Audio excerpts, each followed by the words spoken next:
дар кишвари Маҷористон мусобиқаи мастерс оид ба ҷудо оғоз гардид. Тибқи низомномаи Федератсияи байналмилалии ҷудо IGF дар мастерс он ҷудокорони ҳаққи ширкатро доранд ки дар радабандии ҷаҳонӣ дар 38 гуна мавқеъ дошта бошанд.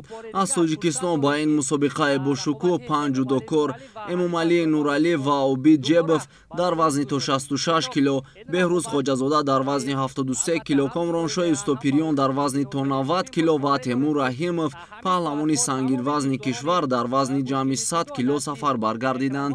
Дар рӯзи аввали сабқатҳои мастерси Маҷористон ду паҳлавони муваффақи кишвар дар вазни то 66 кило Эмомалӣ Нуралӣ ва Обид Ҷебов ба татамӣ баромаданд. Қаҳрамони ҷаҳон миёни ҷавонон дар соли 2022 ҷудокори 21-солаи тоҷик Эмомалӣ Нуралӣ дар даври аввали сабқатҳои мастерси Маҷористон бо паҳлавони муваффақи гурҷӣ, ноиб қаҳрамони бозиҳои олимпии Токио 2020, барандаи медали биринҷии чемпионати ҷаҳон 2017 ва қаҳрамони Аврупо дар соли 2016 Важа Марквелашвили барои татамӣ баромад. Дар сабқати мазкур паҳлавони тоҷик бо партофти зебо ҳарифи пурқуввати хешро ба тахтапӯш зад ва бо имтиёзи иппон пирӯзӣ ба даст овард.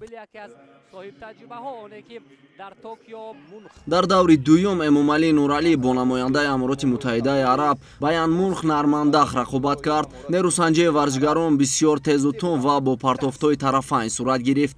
Намояндаи Амороти Муттаҳидаи Араб Баян Мунх 12 сония мондаанд то анҷоми вақти асосии вохӯрӣ пас аз як зидди ҳамла соҳиби имтиёзи иппон гардида роҳи худро ба даври сеюм ҳамвор сохт. Барои Эмомалӣ Нуралӣ намояндаи Тоҷикистон бошад, мусобиқаи мастерси Маҷористон ба анҷом расид.